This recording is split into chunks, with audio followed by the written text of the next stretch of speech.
하나님의 은혜와 평강이 우리 가운데 임하시기를 축원합니다. 아멘. 10월을 잘 마무리하셨습니까? 옛날을 기억하고 감사하며 가족과 지인들과 함께 즐거워하셨습니까? 올 한 해는 코로나19 때문에 우울에 빠지지 않으려고 안간힘을 다하는 나날들이 많습니다.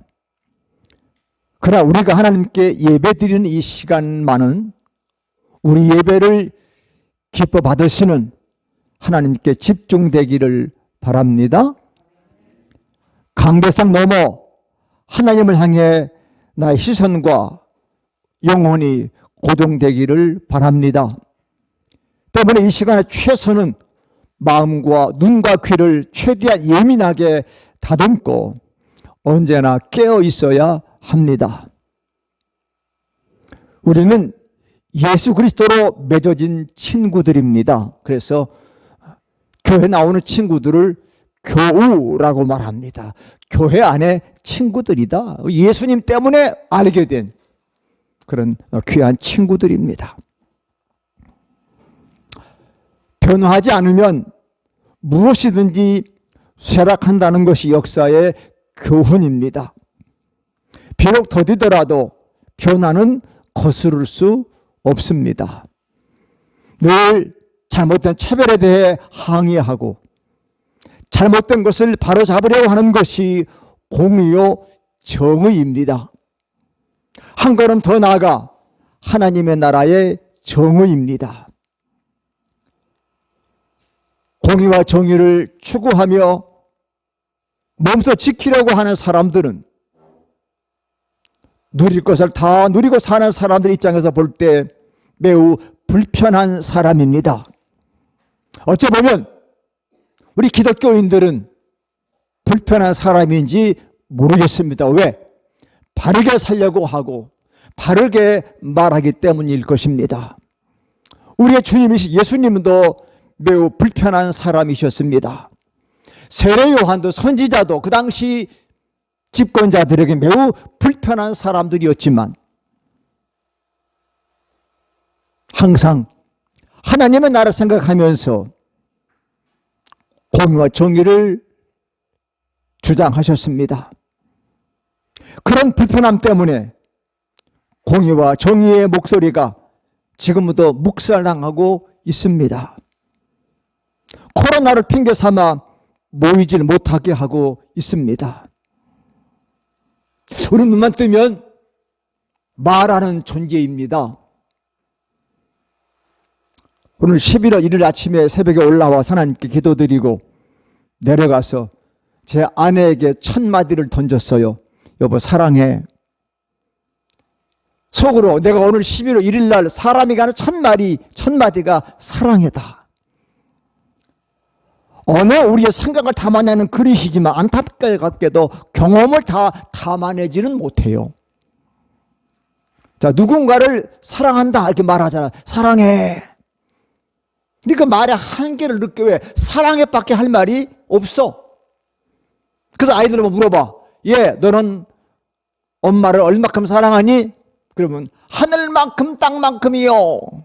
그러면 현우야 하늘만큼 땅만큼이 얼마만큼이에요? 하늘만큼 땅만큼. 땅 큰 것 같아도요 지구 땅덩어리 작아요. 우주로 비해 보면 지구는 작은 땅이지만 그 땅도 큰 거죠. 가끔 텔레비전에서 뭐 내셔널 지오그래피 보면은 이야 세계 도처가 그렇게 넓어? 이야 그렇게 넓어? 그런데 우주로 보면 지구 조그마한 행성입니다. 근데 하늘만큼 땅만큼 사랑한다 그래. 그래서 은유를 사용하는 거지요. 사랑을 다 표현 못하니까 하늘만큼 사랑해.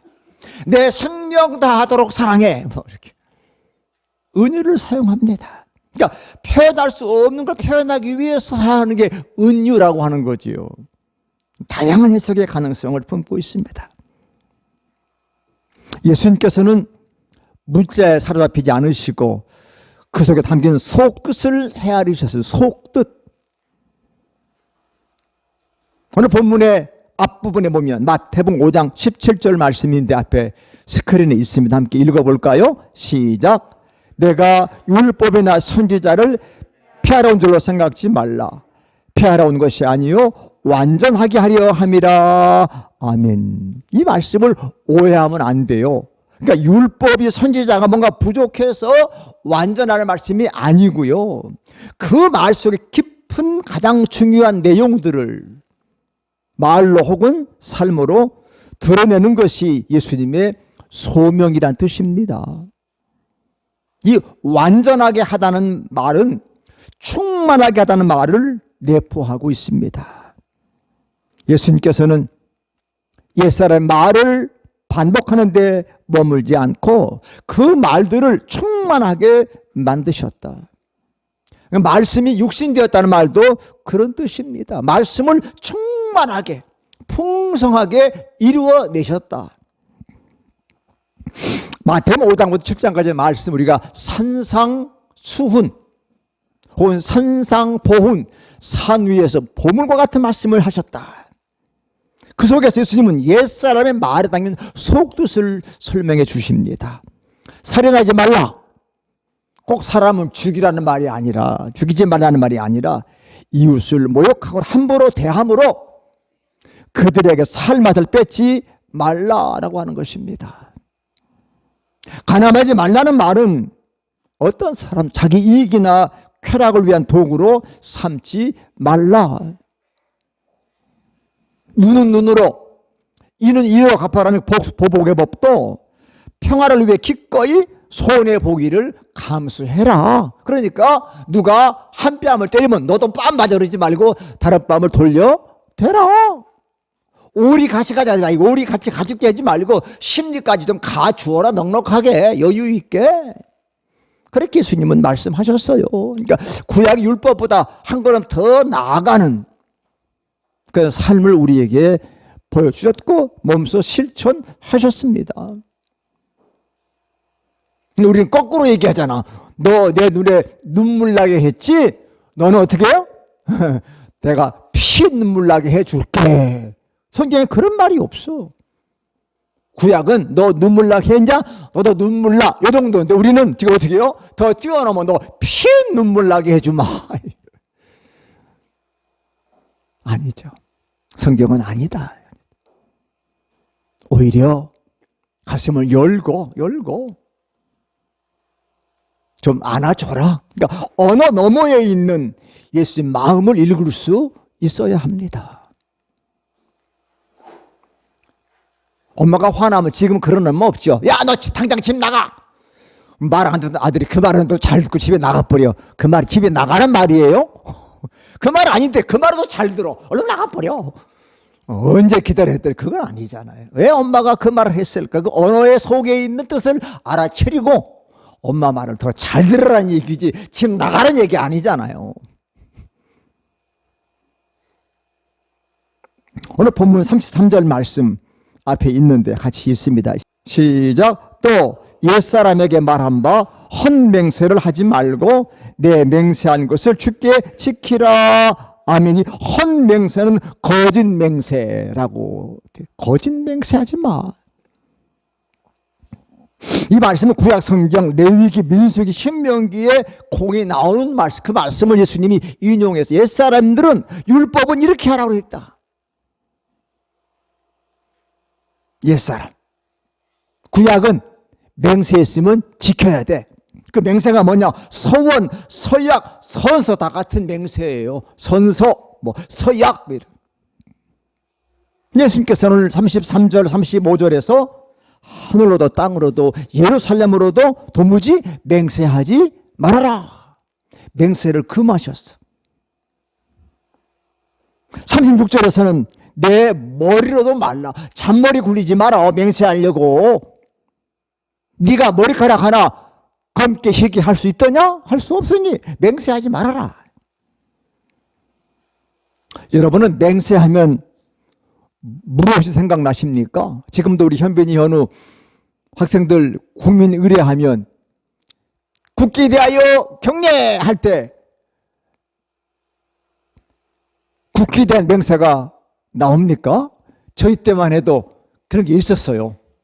근데 지금은 좀 바뀌어서 2007년에 이렇게 국기에 대한 맹세가 바뀌었다는데 우리 한번 오랜만에 국기에 대한 맹세를 한번 다짐해 봅시다. 시작. 나는 자랑스러운 태극기 앞에 자유롭고 정의로운 대한민국의 무궁한 영광을 위하여 충성을 다할 것을 굳게 다짐합니다. 우리 꼭 그러면 아멘 꼭 그러죠. 아멘은 아닌데. 굳게 다짐한다는 게 맹세야. 다짐이 맹세입니다.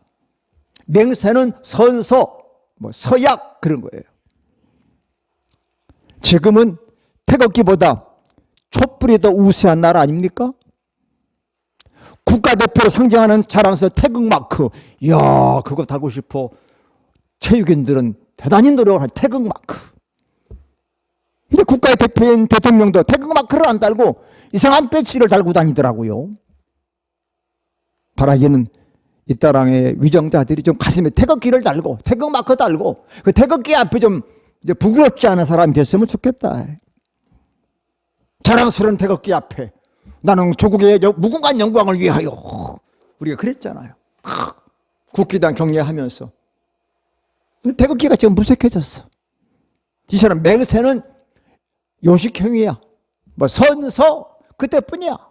이거 하지 말아라. 하지 말아라. 구약의 율법은 맹세를 금하지 않습니다.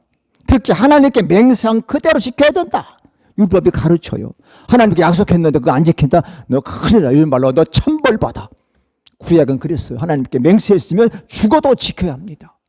그게 구약의 율법이에요. 예수님은 도무지 맹세하지 말아라. 하나님께나 사람에게나 교회나 혹은 내 머리에게 하지 말아라. 여러분, 사람이 왜 맹세할까요? 자기 말이 진심임을 드러내서 의심하는 사람에게 설득하기 위해서. 야, 내가 맹세할게. 내가 하나님 두고 맹세할게. 내 우리 아버지 걸고 맹세할게. 그러잖아요. 내가 아니면 성을 갈아버릴게. 이게 다 맹세요. 하지 말아라. 맹세는 큰 것에 걸잖아요. 조그만 데 걸면 맹세가 아니야. 맹세는 큰 거 걸어, 큰 거. 내가 목숨 걸고 할게. 내가 손에 뭘 지죠? 내가 장을 지질게. 이러고 내가 머리 풀고 하늘로 올라갈게. 이런 얘기를 하면서 맹세를 강조합니다. 사랑하는 여러분, 거짓말과 거짓 맹세가 넘치는 세상입니다. 옛날에는요, 꿀과 기름은 외할머니가 가져온 것도 믿지 말라는 말이 유행했어요. 외할머니. 시장에서 파는 참기름의 품질을 보장하기 위해서 뭐라고 붙였습니까? 순 진짜 100% 참기름. 얼마나 참기름이 가짜가 많으면 안 믿으면. 순 진짜 100% 참기름. 요즘은 거의 중국산이잖아요. 국산 참기름 만나기 어렵습니다. 엄청 비싸요. 근데 우리 딸내미가 저희 집에 오면 엄마 참기름은 어떻게 더 고소해? 너는 무슨 참기름 먹는데? 보면 또 똑같은 상태인데 좀 비싼 참기름이 좀 더 고소하더라. 보면 다 중국산이야. 그러니까 동네 이제 기름집 가서 참기름 사러 갔어. 왜 마트에 사는 참기름은 고소한 맛이 나지요? 그랬더니 아저씨 거기는 향신료를 섞어요. 그래요? 향신료로 고소한 향이 나게 한다는 거예요. 진짜 참기름은 덜 고소할 수도 있다는 거야. 그게 진짜라는 거야. 그게 더 진짜같이 하려고 가짜애가 뭘 집어넣어? 향을 집어넣어. 향을. 그래, 진짜 같아 보이는 거야. 우리 아들 좋아하는 바나나 우유 있죠? 노란 거. 원래 바나나 우유는 노랗지 않대요. 하얗대요. 근데 노랗게 만들어서 맛있게 바나나 맛 우유지. 맛을 쏙 빼먹어. 바나나 맛 우유지. 바나나 우유가 아니라는 거잖아요. 그러니까 진짜 가짜를 구분하기가 음식물도 쉬워요, 어려워요? 어려운 세상이 됐어. 그래서 여러분 따라합시다. 꾸밈이 많을수록 진짜요, 가짜요? 아시네. 네, 가짜입니다. 빛 좋은 개살구라고 그러잖아요. 꾸밈이 많을수록 화려할수록 가짜의 가능성이 훨씬 높습니다. 진짜는 담백해. 진짜는 진솔해. 만병통치약 그거 있어 없어요? 없어요. 저는 암 환자라 암 치료에 관심이 많잖아. 어떤 사람이 강아지 구충약을 먹었대. 그랬더니 암이 좋아진다고 이번에 나와가지고 뭐 국정감사 나왔다대. 아니라고, 더 악화됐다고, 가짜라고 실토했답니다. 진짜 만병통치약이 있겠어? 그럼 노벨 의학상을 줘야지. 노벨 의학상을 줘야지. 아니라요. 전부 다 가짜야, 가짜. 그리고 맹세해. 여러분, 이게 진짜가 아니면 뭐 하겠습니다. 근데 그거 다 알고 도망가 버리고 없잖아. 많은 사람의, 다른 사람 환심을 살려고 아첨하는 교묘한 말과 보기 좋게 꾸미는 말이 얼굴빛이 있어요. 연기 잘하는 사람 있잖아요. 얼굴빛 연기 잘하는 사람, 그렇다는 얘기죠. 믿음직한 말은 아름답지 않고 투박한 반면에 미사역으로 가득 찬 아름다운 말은 믿기가 어렵습니다. 자, 세상 말로 사기꾼이 말을 잘해요, 못해요? 말 잘합니다. 말 잘해요. 이야, 혹하게 혹. 그래서 이야, 그건 속이잖아요. 진짜 내게 사람들은 말을 잘 못해. 말이 투박해. 어느래 그래도 그 속에 뭐가 있어요? 그 속에 진심이 있는 거죠. 자, 한문 보시면 믿을 신. 이게 믿을 신이에요. 사람 인변에 말씀 원자가 더해져서 신이 된 겁니다. 그러니까 사람의 말이야말로 인간사회에 신뢰한 게 뭐예요? 기초요, 기본이다. 그게 믿을 신이에요. 사람의 말을 못 믿으면 그 사회는 믿지 못한 세상이 되는 겁니다. 그게 바로 믿을 신이라고 하는 거예요. 그러니까 한자어는 원래 상형 문자니까 그렇게 뜻을 가져서 글자가 탄생되지 않습니까? 그래서 우리 시대에 말이 타락했어. 물론 매스컴의 언론들이, 예능들이 우리의 말에 그 멋있는 것들을 이렇게 붙여가지고 재미를 더하겠지만 그 사실 조심해야 돼요. 요즘 애들 개 웃겨. 그게 무슨 뜻인지 모르겠어. 개 재미나. 왜 앞에다 개를 붙이는지 모르겠어. 빛 좋은 개살구의 개인데 개 재미나. 개 웃겨. 이런 말은 없는 말인데 자꾸들 여행인들이, 인기인들이 하니까 아이들 자기도 모르게 그냥 막 나와. 쌍스러운 말이에요, 사실. 근데 막 하는 거잖아요. 말이 타락했습니다. 저 강단에서 가능하면 그 웃기는 얘기 좀 덜 하려고 하지만 그래야 또 교인들이 관심을 가진대잖아요. 말이 타락했습니다. 말들이 제 값을 잃어버렸단 말입니다. 우리 옛말에 말 한마디에 뭘 갚지요? 천냥 빚을 갚습니다. 말 한마디가 천냥이에요, 천냥. 근데 지금은 말 한마디 값이 다 땅에 떨어졌어. 누구의 말도 믿기가 어려워.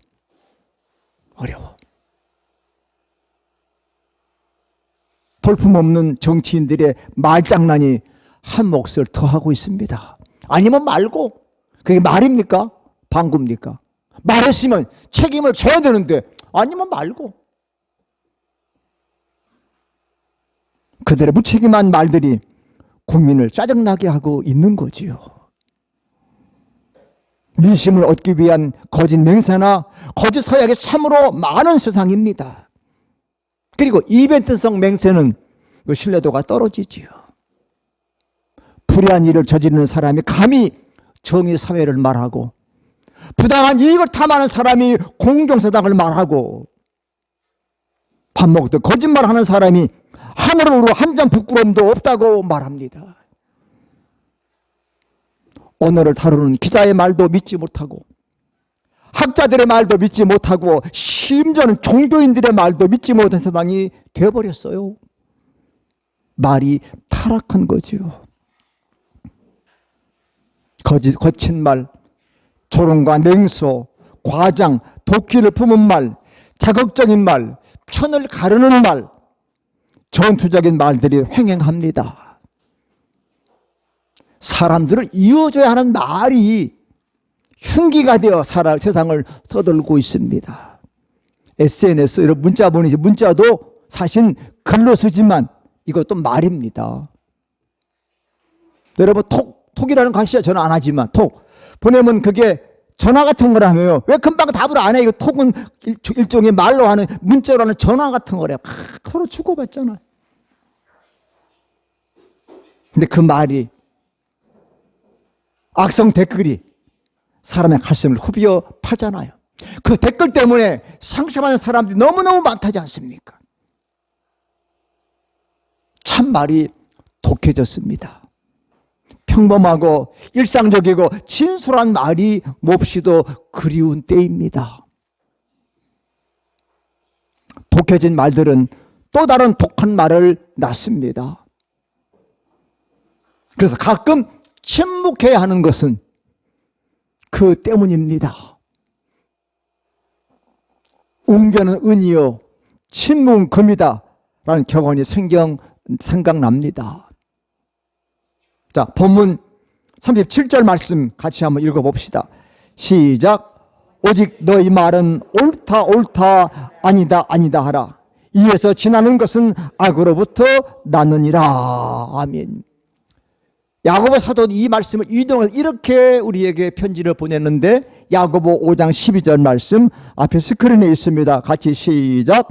내 형제들아 무엇으로도 맹세하지 말지니 하늘로나 땅으로나 다른 아무 것으로도 맹세하지 말고 오직 너희가 그렇다고 생각하는 것은 그렇다 하고 아니라고 생각하는 것은 아니라 하여 정죄함을 면하라. 그럼 예수님께서는 왜 우리 보고 맹세하지 말라고 하셨을까요? 예수님께서 보시기에 인간은 맹세를 지킬 만한 능력이 없기 때문이 아닐까요? 맹세를 할 때는 꼭 지킬 것 같았는데 못 지키잖아요. 각서, 서약 해놓고서는 못 지킬 때가 많잖아요. 근데 못 지킬 걸 뭐하러 맹세하고 하느냐. 그냥 예, 아니오만 하지. 우리 위기에 닥쳤을 때, 뭔가 억울할 때 상대방에게 내가 맹세하건대 내가 맹세할게 라고 말합니다. 그러나 마태 공동체는 맹세를 들먹일 정도로 불신이 있으면 안 된다. 얼마큼 못 믿으니까 네가 맹세하는 거잖아요. 믿으면 맹세할 필요 없잖아요. 네 그러면 알았어. 아니요 그러면 아닌데 네 아니요를 못 믿으니까 어떻게 내가 맹세할게. 마태 공동체는 생사를 같이 한 공동체였기 때문에 맹세가 필요 없어. 서로 믿는다는 거죠. 오늘날도 맹세를 할 수 있습니다. 그러나 하나님의 이름으로는 하지 말아야 합니다. 하나님의 이름을 걸면 십계명을 어기는 거예요. 하나님의 이름을 망령되이 일컬게 되는 거예요. 하나님을 걸고 할게 이러면 안 돼. 자신의 이름의 명예를 걸 수는 있어. 내 이름 걸고 할게. 그러나 부모를 건다든지 하나님을 건다든지 심지어 조국을 걸면 안 되죠. 오직 예와 아니로 끝나야 합니다. 다시 말해서 진실의 공동체는 맹세가 남발되지 않는다는 거예요. 우리나라의 부부들 가운데 특히 남편들이 부인한테 각서 많이 쓰지요. 각서. 그거 잘 지켜집니까? 남발되는 거야. 각서. 다시는 안 그렇게. 이게 맹세거든. 근데 참 다시는이라는 게 인간에게 있어 없어요? 인간은 다시는이 없어. 또다시야. 또다시지. 다시는이 되겠습니까? 다시는이란 말은 절대는 인간에게 없죠. 인간은 상대야. 누가 절대야? 하나님만 절대자지. 인간은 절대가 아니야. 나 절대 안 그렇게 가. 그건 거짓말이야. 절대는 없어. 사람은 다 누구든지 바뀌고 또 속이고 속고 그래서 그냥 믿으며 받아주는 거지요.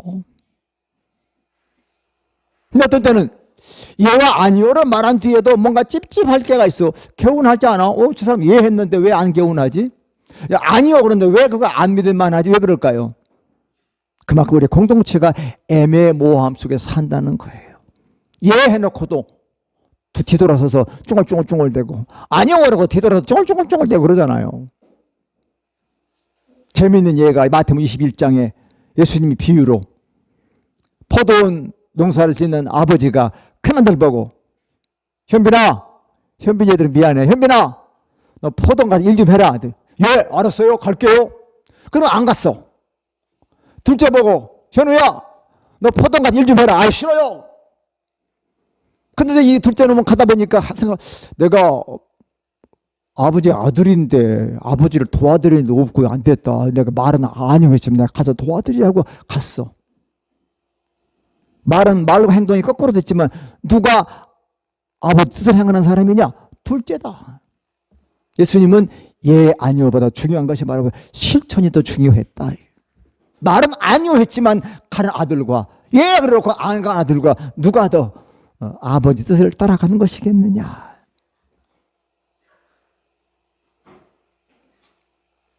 오늘 교회에서 교인들끼리 그거 맹세할 수 있어요? 혹은 서원할 수 있어요?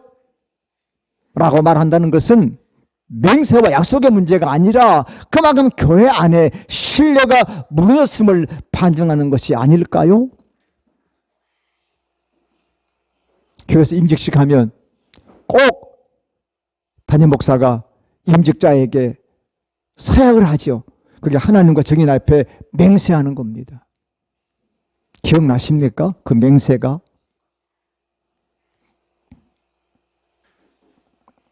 위임받은 목사들이 약속과 서약을 어기고 다른 교회로 거침없이 임지를 옮깁니다. 이것도 거짓말이에요. 안 옮기고 평생 거기에 목숨 거는 게 위임 목사인데 다른 교회로 가. 이런 것들도 결국은 오늘 성경엔 주님이 그러니까 맹세하지 말아라. 하나님을 믿는다고 하면서 형제와 이웃을 믿지 않아 굳이 맹세해야 한다면 그건 바람직하지 않은 공동체라고 하는 겁니다. 그래서 진실에 묻힌 곳이 과연 교회나 가정이라 할 수 있는지 깊이 자성해야 합니다. 대립하는 사안을 놓고 너 입장이 무엇이냐고 다짜고짜 묻는 사람들이 있지요. 일종의 함정 질문입니다. 내 정체를 밝히라는 거죠. 지금도 좌파 우파로 정체를 가르고 있습니다. 어떤 사람 저보고 우파 목사래. 저는 우파도 아니고 좌파도 아니고 저는 예수님파입니다. 저는 예수님만 얘기하는 사람이지 뭐 좌파 우파 얘기하는 공의 바르지 못한 건 얘기하는 사람이에요. 과연 이 땅에 좌파나 우파의 가름이 필요할까요? 예수님께도 이런 함정 질문을 많이 받으셨어. 황제에게 세금을 내야 될까요? 내지 않아도 될까요? 예수님이 시험하는 거야. 내야 돼, 안 돼? 예수님이 내라 그러셨어. 또 내지 말라 그러면 그거 이제 말꼬투리 잡아가지고 이제 좌파 우파 가르려고 가이사에게 세금을 낼까요? 말까요? 이 여자를 가늠한 여인을 잡았는데 돌로 칠까요? 말까요? 주님 뭐라 그러시죠? 너희 중에 죄 없는 자가 먼저 돌로 쳐라. 기가 막힌 명언이시죠. 다 돌 집어 던지고 갔더라. 왜 한 명도 죄 없는 사람이 없어. 예수님도 나도 너를 정죄하지 않느니 다시는 이 같은 죄를 범하지 말아라. 함정 질문이야. 예, 그러면 함정에 빠뜨리고 아니요, 그러다 빠뜨리려고 물어보는 질문은 함정 질문이잖아. 몰라서 묻는 게 아니야. 빠뜨리려고 묻는 질문이죠. 학교 다닐 때 공부 잘하는 아이들 가운데 꼭 아주 밉상은 있어요. 선생님한테 지가 알면서 물어봐. 그래가지고 선생님을 공경에 빠뜨리든지 아니면 내가 잘났다는 걸 표현해내기 위해서 꼭 이상한 질문을 던진 학생이 있죠. 애들 뒤에서 지 같으면 이럴 텐데 속에서 쫄쫄 저거 또 잘난 체 한다. 저거 또 잘난 체 한다. 선생님은 똑똑한 선생님은 또 알고 물어보는 거지.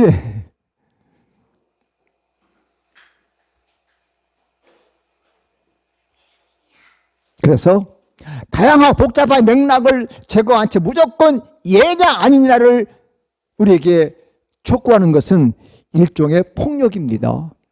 사실 저도 목사로서 여러분 아멘이죠? 아멘이죠? 강조하는 어쩌면 폭력일 수 있지만 저는 선지자 입장에서 여러분들에게 하나님의 대언자로서 예하라고 강조하는 것이죠. 그러나 여러분의 삶이 뭐예요? 삶이 못 살면 뭐가 되는 거예요? 그놈들처럼 안요가 되는 거야. 여기서는 아멘 안 했네. 집에 가보니까 이 목사님 말씀 생각나서 그렇게 살아야지. 그 살면 그게 이해된 거예요. 그렇잖아요. 여기서 아멘 해놓고 안 지키면 그건 거짓말하는 사람이야. 그러나 그냥 졸다가 어쩌다 갔는데 목사님 말씀 생각나서 그렇구나. 그렇게 살아야 그래서 살았으면 그 사람이 얘의 삶을 산 사람이잖아요. 예수님의 말씀은 단호하고 확고하게 입장을 표명하라고 하는 말보다는 좀 자기 말의 신빙성을 더하기 자꾸 뭘 덧붙이지 말아라. 쉽게 말하면 진솔하게 그러고 그냥 살면 돼. 그걸 뭐 구차하게 뭐 맹세하고 뭐 장을 지지고 이렇게 하지 말고 내가 그대로 살면 되는 거다. 담백하게 진솔하게 살아라. 그 전에 뭐가 있어야 돼요? 믿음과 신뢰가 우선되면 되지 않겠냐. 여러분 그렇죠?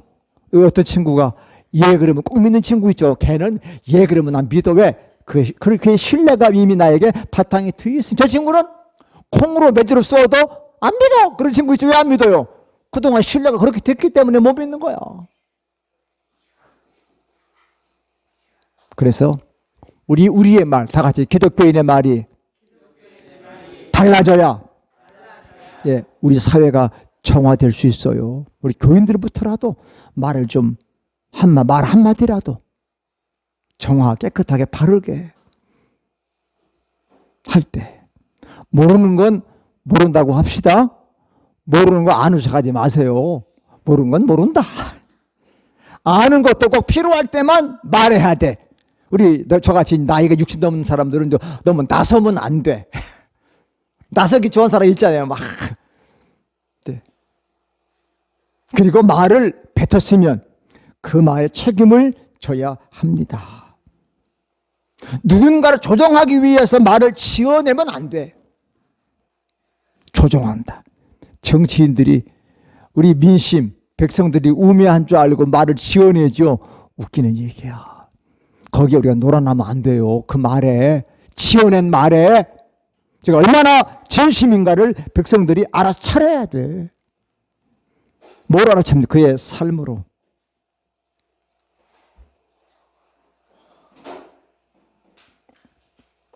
그래서 말 한마디로 천장 빚을 갚는다잖아요. 삼성그룹의 이건희 회장이 별세했습니다. 세계가 알아주는 대단한 기업인이었습니다. 뭐 과거도 얘기 많이 하지만 그러니까 1995년도에 중국 방문의 길에서 이런 말을 했대지요. 우리나라의 정치는 사류, 관료와 행정조직은 삼류인데 기업은 이류다. 삼성은 세계 초일류로 나간다. 그렇게 말했는데 그 후에 정권이 5번이나 바뀌었는데도 정치, 행정은 바뀌지 않고 있지만 삼성의 기술력은 세계 1위가 되었습니다. 이처럼 정치판에서는 허무한 거짓 맹세만이 자꾸 자기 편에 무분별한 옹호를 받고 있는 거예요. 자꾸 자기 편이면 말도 안 되는 말에 옹호를 해. 다른 편이면 말이 맞는데도 그 말은 우습게 여겨. 이건 잘못된 세상이잖아요. 그렇죠? 상대방이라도 말이 맞으면 박수를 보내야 되고 자기 편이라도 말이 틀리면 틀리다고 말을 해줘야 바른 세상이잖아요. 자신들이 해놓은 말과 약속을 뒤집는데 조금의 망설임도 없습니다. 서울시장과 부산시장이 성추행으로 옷 벗고 죽었으면 그 당은 후보를 내면 돼요? 안 돼요? 안 돼요. 자기들이 먼저 내지 말자고 얘기해서 5년 전에 지금 낸대잖아요. 그 당원들이 투표한대잖아요. 이 말이 안 되는 겁니다. 다른 사람은 안 되고 자기는 되고 그게 바로 내로남불이죠. 안 됩니다. 나부터. 그리고 어쩌라고 눈을 부릅뜨면 그만이 세상입니다. 요즘에 애들 무서워요. 내가 뭐라고 이렇게 지나가다 얘기하자 그러면 어쩌라고 이러면 무서워. 알았어. 집에 와야 돼. 근데 맞을 것 같아. 자식 같은 애한테 맞을 것 같아. 어쩌라고.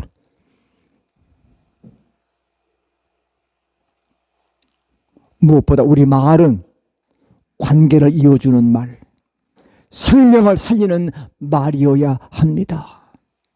말이 곧 인격입니다.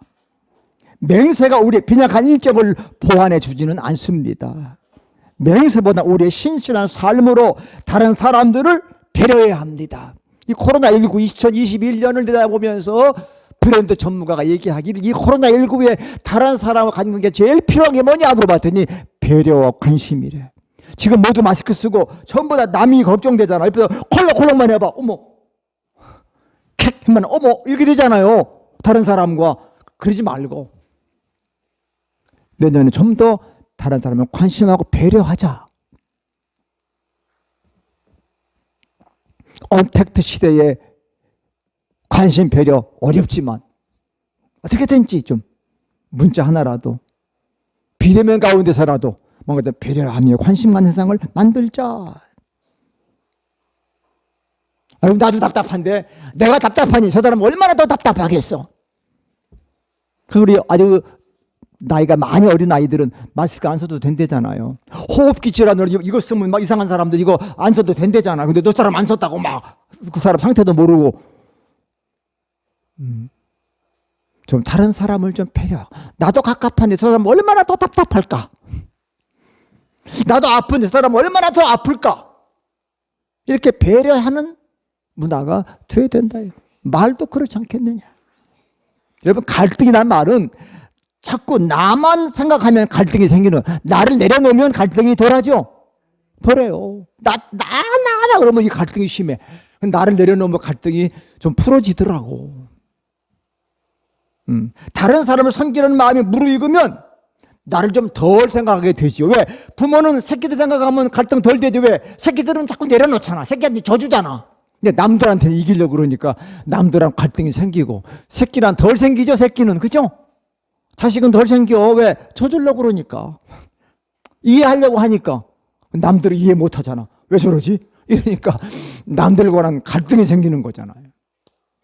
그래서 사랑이 내리사랑이라고. 내려갈수록 갈등은 적어. 그래야 되지 않겠느냐. 그러면 좀 살만한 세상이 오지 않겠느냐. 가정만 같으면. 요즘에도 단풍놀이 가지 말아라 그래도 가능하면 누구끼리 가라고? 가족끼리는 된다 이렇게 얘기해서 가족끼리만 가라. 가족끼리만. 무르익음으로 감사하는 11월입니다. 이 무르익는다는 말, 우리말 참 좋잖아요. 무르익는다는 말이 성숙하다. 무르익어. 가을이 무르익어 가잖아요.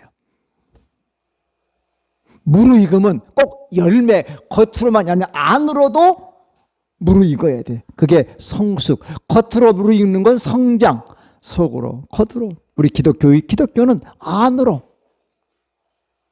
그 열매가 뭐냐? 감사하는 겁니다. 감사합니다. 자꾸 부모님께, 친구에게 고맙다, 고마워. 사랑하는 사람끼리는 미안하다는 말이 필요 없다는 거죠. 사랑하는 사람은 미안한 게 없대. 사랑하는 사람은 고마워.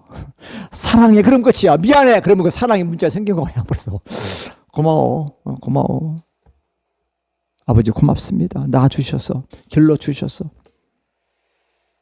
고맙다.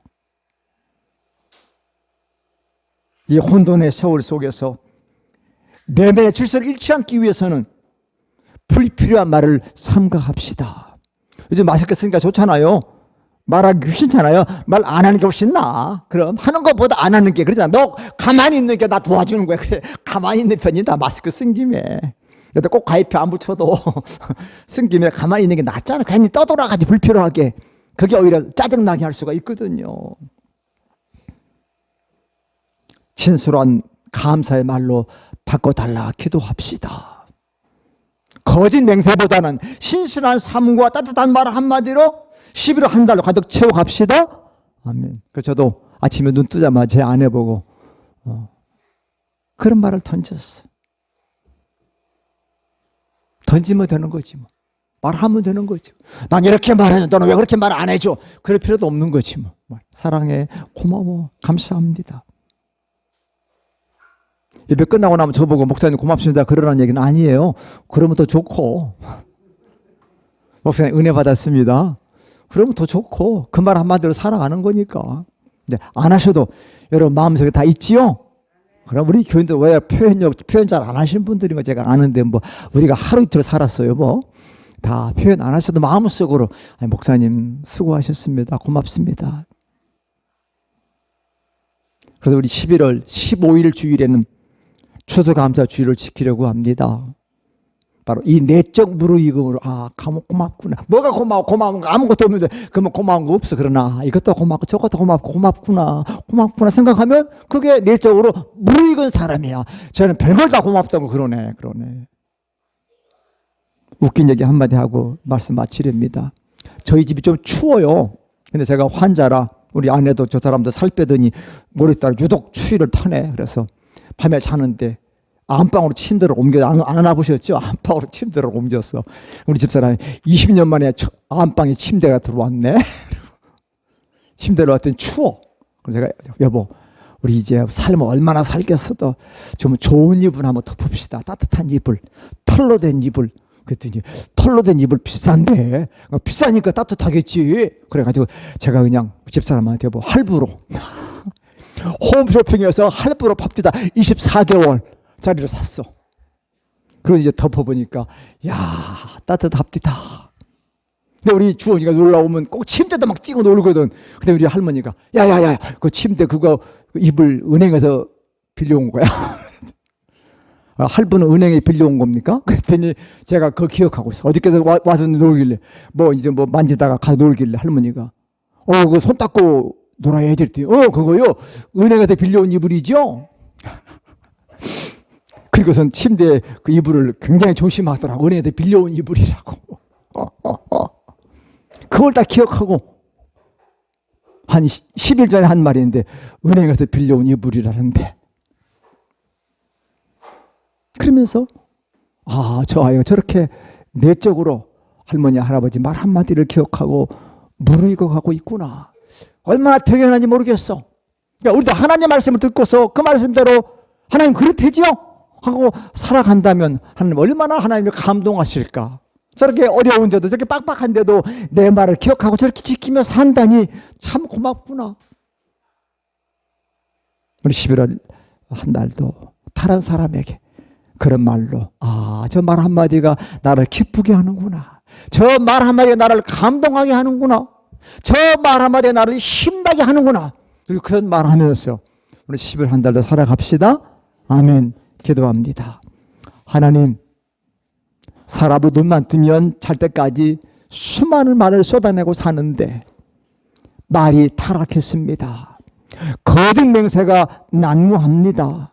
종도 하나님과 교인들 앞에 약속해놓고 지키지 못한 것이 많았을 것입니다. 그러기 예수님은 맹세하지 말아라. 할 수 있으면 예하고 못하겠으면 아니요. 그리고 살아라. 진솔하게 말에 책임지고 살라고 우리에게 조용히 권면하십니다. 11월 1일 감사하는 달을 첫 주간 첫날을 열면서 우리의 삶을 돌아보고 내적 무르익음으로 감사하며 살기를 원합니다. 우리에게 예수님 마음으로 그 어느 너머에 있는 진짜 마음을 읽을 수 있는 여유 있는 마음과 말 한마디로 사람을 힘나게 하고 기쁘게 하고 고마움을 전하는 우리의 언어가 될 수 있도록 복내려 주시옵소서. 예수님 귀하신 이름으로 감사하며 간절히 기도합니다. 아멘.